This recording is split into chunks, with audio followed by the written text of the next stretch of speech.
we decided we'd have a little pasta tonight, and we learned this recipe down in Australia where we're playing professional golf down there. And what have we got? How did we learn this recipe? Well, we had two friends down there who didn't know that they could cook, but they ended up showing us that they could, and then four of us had played golf, we were in a hurry, we were hungry, we came in, they said, we'll whip up a pasta dish, you'll love it. So this is it. We've got just chopped up tomato for the North Americans, some feta, basil, or basil if you're from Australia, some beautiful avocado slices there, some bacon, a little bit of chili flakes, a little salt and pepper, some oil, some penne. You could pretty much use whatever pasta you wanted, but we're going to have penne because we like it. And Nancy's going to put it together. So our two copper friends down in Australia showed us how to do this recipe, and you really want to start with your cooking down your tomatoes first.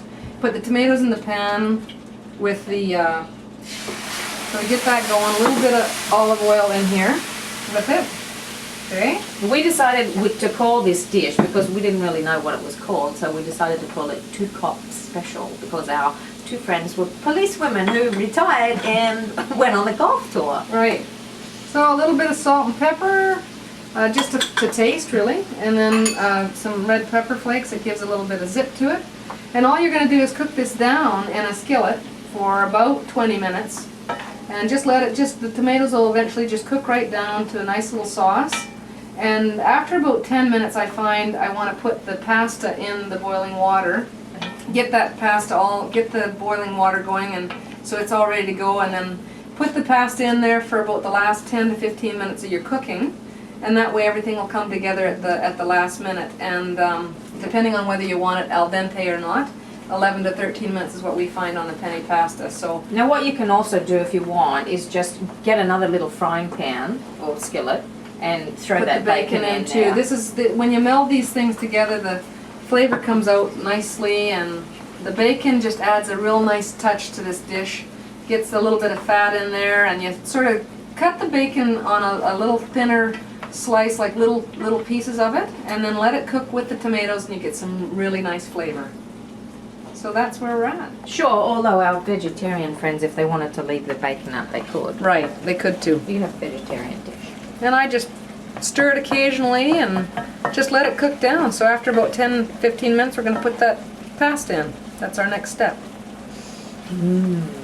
So now we've had the dish cooking now for about 10 minutes, and it's time to put the pasta in. Just as another note, you can actually cook the bacon just a little bit ahead of time if you like, and that way the bacon isn't as soft, and it still gives you the flavor, but you have the option of having a little less fat in the pan if you don't want that. So now that that's been going for about 10 minutes or so, we're going to add the pasta in, just put it right into your boiling water, and we're going to look for that in about 10 to 13 minutes. So there's the pasta in there, and just give it a little stir.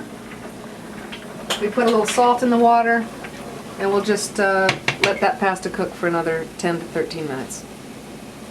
So now it's time to drain the pasta, and we've turned this down to simmer in the last 5 or 6 minutes just to make sure it doesn't get too dry. So we're going to drain the pasta now. Okay. And Carmen, we have a pasta pot, so that now you just pick it up and set it in there so it's... Just let that little bit of water out of there.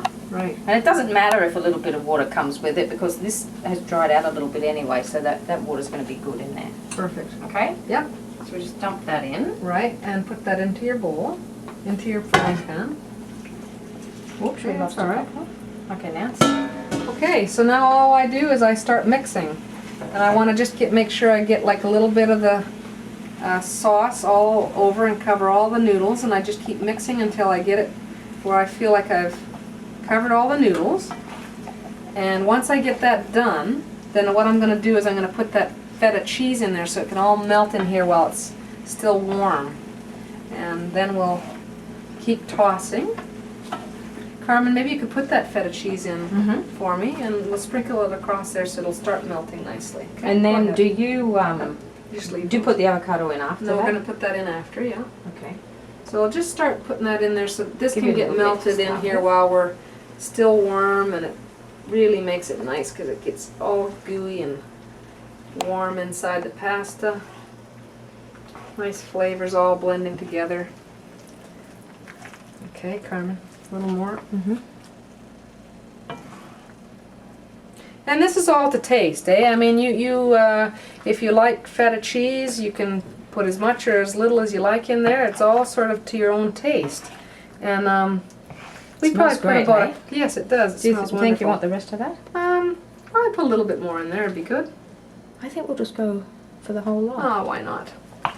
Okay, so I can really smell it now. All the juices and the thing are coming together, and we're just gonna keep stirring this until I feel like I've got it.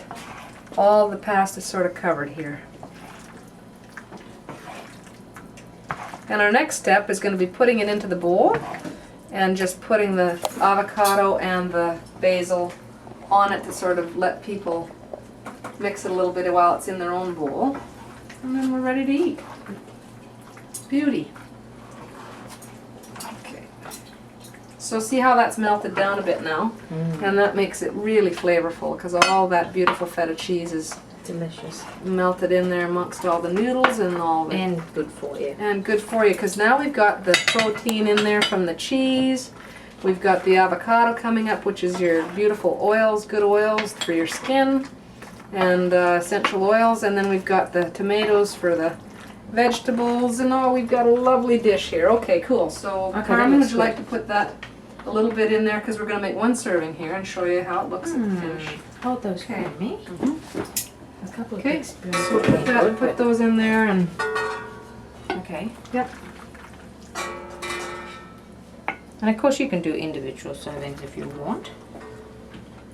And sometimes we put the feta just on the individual serving. Like we don't always do it in here like this. Sometimes people want to put their own feta on, so as much as they like. You know, you can just let your guests or whatever do what they want. You can tailor make it any way you want. Yeah. But it smells fantastic and it tastes okay, so then all I do is just now we'd put a little bit of lime juice on here to keep that avocado looking really nice, and that keeps it from going brown. That's a little tip for you guys at home. And here we are with the avocado, just making a little bit of presentation and a few little basil leaves around, and we're ready to eat. You can mix that in and it looks lovely. Okay? Now we get to taste it. Now we get to eat. Alright. Where's your fork? Go ahead right there. Dig in, Carmen. Okay, a bit of that, a bit of that, a bit of that. Oh, I have to have a bit of basil. A little bit of basil too. It's delicious. And that's not just because we made it. But it is anyway, and it's so easy, it's shocking. 30 minutes and you're home free.